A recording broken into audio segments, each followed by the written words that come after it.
Welcome to the Fear and Greed Afternoon Report for Wednesday, the 13th of April 2022. I'm Sean Aylmer.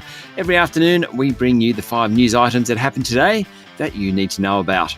Story number 1, the S&P ASX 200 rose 0.3% today to finish at 7,479 points. It would have closed higher, but for a very sharp drop in the last few minutes of trading. There wasn't a huge amount going on among the large caps. Rio Tinto closed up 2%, that was the best of the lot, while Sonic Healthcare, South 32 and Santos all outperformed. Goodman Group was the worst of the large caps, down more than 1%. EML Payments was the best performer, up more than 10% after media speculation that it was in takeover talks. Uranium miner Paladin Energy rose 9.6%. The price of uranium is higher due to the war in Ukraine. Of course, that's helping Paladin.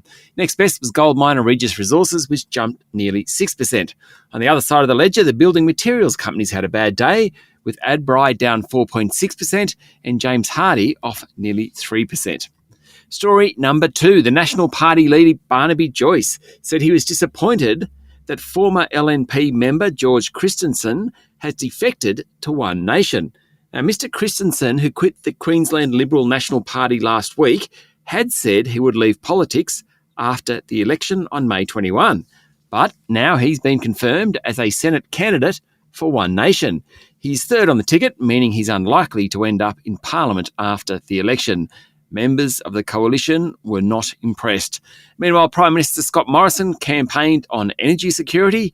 Opposition leader Anthony Albanese promised more money for health, and Greens leader Adam Bandt spruiked the centrepiece of his party's platform, a $77.6 billion pledge to expand Medicare to allow bulk billing at dentists and orthodontists. Story number 3, the tough ride for the buy now, pay later sector continues.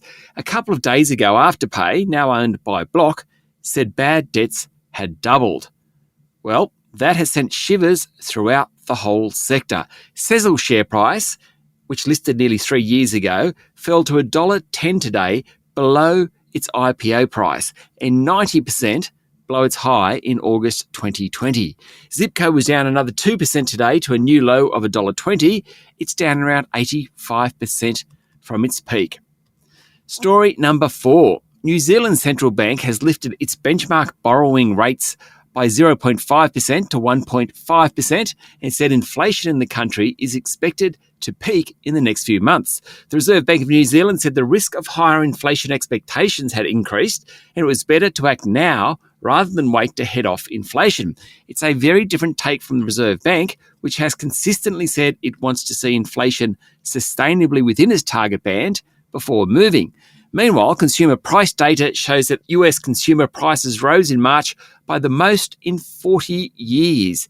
Inflation came in at 8.5%, driven higher by petrol and food costs. And a Fed official afterwards said it was fantasy to think modest rate rises will tame inflation. Also in the UK, annual inflation last month hit 7%, the highest since 1992. In short, inflation is everywhere. And story number 5 comes from New York City. A masked person detonated a smoke grenade and shot 10 people during the morning rush hour on the Underground on a train heading into Manhattan from Brooklyn. Thus far, the man hasn't been captured and his motives are unknown.